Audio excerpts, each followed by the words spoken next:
¿Qué es lo que te pasa a ti? ¿Cómo te sientes tú cuando alguien te pide algo y aunque por dentro no quieras, no te atreves a decir que no? Mi nombre es Pamela Jara Gómez, yo soy coach y terapeuta emocional, me especializo en alta sensibilidad y en heridas de infancia. Vamos a hablar sobre el tema de aprender a poner límites y decir que no. Una de las características más frecuentes y habituales que vamos a encontrar en las personas altamente sensibles es esta dificultad para decir que no y para poner límites.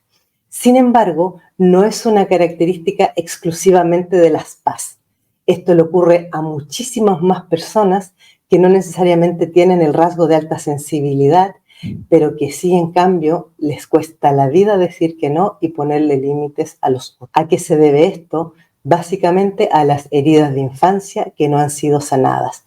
Y puede ser una o varias heridas de infancia. Por ejemplo, si yo tengo la herida de rechazo, voy a tener muchas dificultades porque probablemente si de pequeña, por ejemplo, cada vez que yo me quejaba o decía algo que no gustaba o que molestaba a mamá, papá o las personas que me cuidaban, mis cuidadores, entonces al no gustar o al no agradarles, por ejemplo, me hacían callar o hacían gestos como de desprecio, de rechazo, despectivo hacia mí o simplemente me ignoraban. Eso a lo largo de toda mi infancia, si se ha ido repitiendo, me va a ir generando esta sensación y este como pensamiento de decir, más vale que yo no diga ni haga nada que moleste o que contradiga a los adultos o a las personas con autoridad para no tener problema y no sentirme rechazada. Las personas que tienen mucho más activada la herida del abandono, ¿cómo se vive en este caso? Si, por ejemplo, yo de pequeña, mamá, papá o mis cuidadores, yo insisto en nombrar mamá, papá o los cuidadores, refiriéndose, por ejemplo, cuando una persona ha crecido con abuelas o con abuelos o con tías, ¿ya? Hay muchas personas que no han crecido necesariamente con mamá o papá, sino que con otras personas que las cuidaban o estaban a cargo de ellas. Generalmente a nosotros nuestras heridas de infancia se nos van a desarrollar fundamentalmente a partir de las personas más cercanas de nuestra infancia, ¿ya? Por eso que puede ser mamá, papá o los cuidadores. Si en este caso, cuando yo de pequeña, mamá, papá o mis cuidadores no estaban para mí cuando yo los necesitaba, o a lo mejor directamente no estaban en todo el día en casa y yo pasaba con otras personas o pasaba tiempo sola, si cada vez que me sentía mal o me sentía como sola o triste, no contaba con esos apoyos, yo de alguna manera me sentía sola y abandonada, lo que voy a aprender también es a nunca hacer ni decir nada que vaya a arriesgarme a que la otra o las otras personas se vayan a alejar de mí o me vayan a dejar, ¿ya? Esto también es otra forma de verlo, cómo se nos puede ir manifestando desde la herida del abandono. En relación a la herida del maltrato, si yo de pequeña crecí en un hogar con mucho maltrato verbal, psicológico, emocional, físico, cuando sea adulta, evidentemente cualquier situación en la que yo voy a pensar o creer que si el otro se molesta, si el otro se enfada o si no le gusta algo que yo estoy haciendo o diciendo, inconscientemente voy a temer aquel maltrato, aquellas ya pueden ser palabras duras, desprecios o incluso golpes o cosas que vuelan por los aires. ¿Vale? Entonces, en ese caso, nuevamente aparece instintivamente el mejor no digo nada, mejor me callo, aguanto y me lo trago. Detrás de toda persona que tiene dificultades y que se le hace muy difícil decir que no o poner algún límite, aquí, ojo con una cosa, cuando digo poner un límite, es a veces tan simple como, por ejemplo, me dicen mis amigas, oye, vamos a ir a tu casa el fin de semana. Y yo resulta que ese fin de semana tenía planificado descansar o estar tranquila porque necesito así como desconectarme el fin de semana y me dicen que van a venir a casa. Entonces yo como no quiero y no me atrevo a que dejen de ser mis amigas o a que se vayan a enfadar o molestar, digo, bueno, va, ok, nos vemos en mi casa.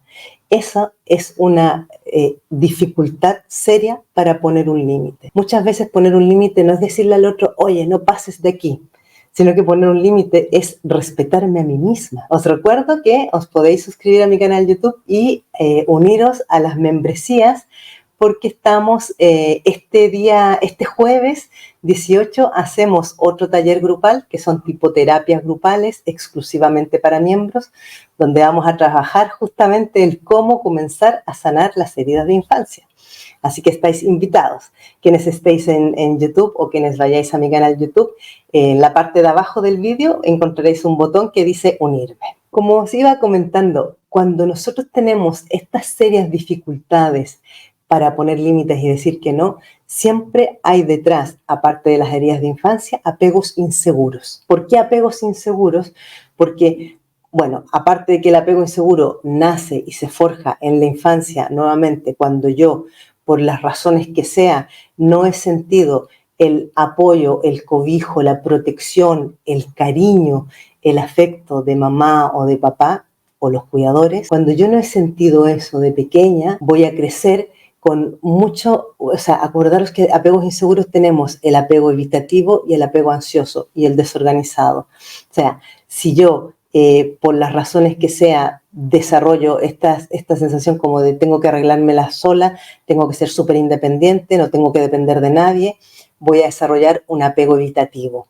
Cuando yo desarrollo un apego evitativo, voy a tratar de mantener siempre distancia con otras personas. En el caso de los apegos ansiosos, que es cuando más aparece esta dificultad para poner límites y decir que no, va a ser porque el apego ansioso, contrario al anterior, ante la falta, carencia o ausencia de las figuras de apego y del cariño y del amor, yo me voy a ir apegando a todo el mundo y me voy a pegar como una lapita a las personas que se acerquen a mí. Voy a apegarme a mis amistades, a mis parejas, a mis hijos si el día de mañana tengo hijos.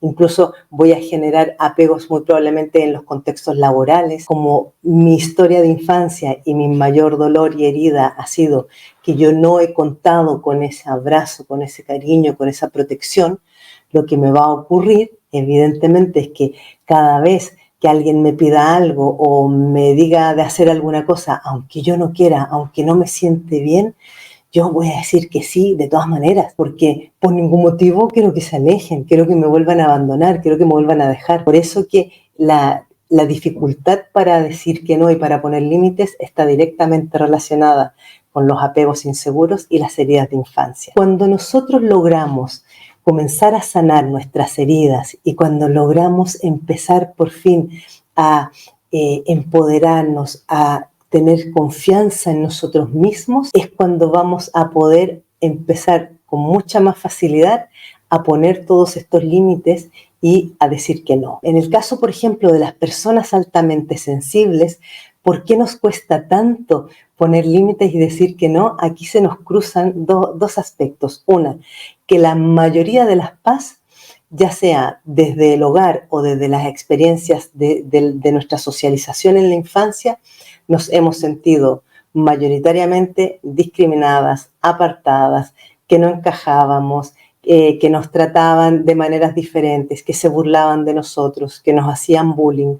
Entonces, claro, todas estas experiencias vividas en la infancia, en la adolescencia y muy probablemente a lo largo de toda nuestra vida, a nosotros nos ha generado este temor a seguir siendo rechazados, a que no nos acepten.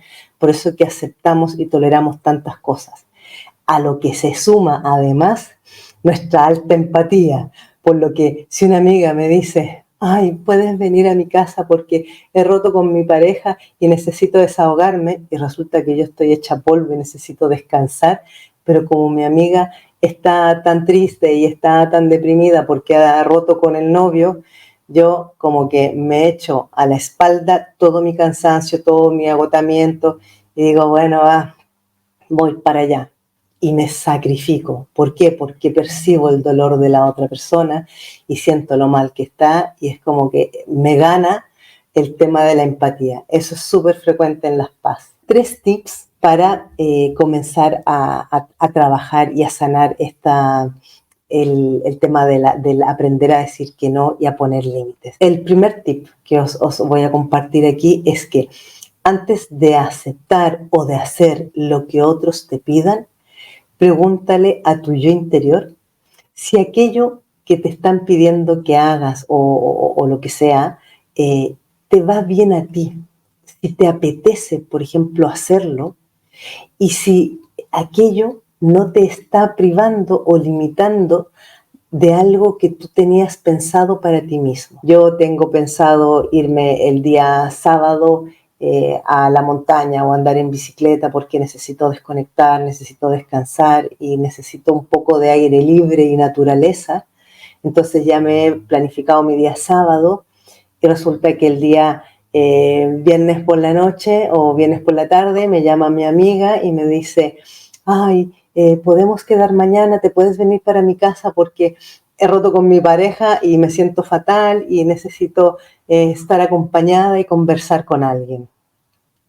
En ese instante, si os fijáis, la amiga está priorizando sus deseos, porque ni siquiera es una necesidad, ¿ya? Necesidad sería si me llama y me dice, me he roto una pierna, no puedo caminar y no tengo cómo llegar al hospital, ¿me puedes ayudar? Eso sería una necesidad. Pero lo que ella me está pidiendo es un deseo. Si en ese momento yo analizo y digo, a ver, a mí me va bien ir el día sábado a instalarme en su casa, encerrada, cuando lo que más necesito es estar en contacto con la naturaleza, no, no me va bien. ¿Es lo que deseo hacer? No, no es lo que deseo hacer. Entonces, ¿qué es lo que tengo que priorizar en ese momento? Mi necesidad y mi deseo, ¿ya? Porque entre las necesidades y deseos míos y los deseos de la otra persona, siempre, siempre debo priorizar los míos.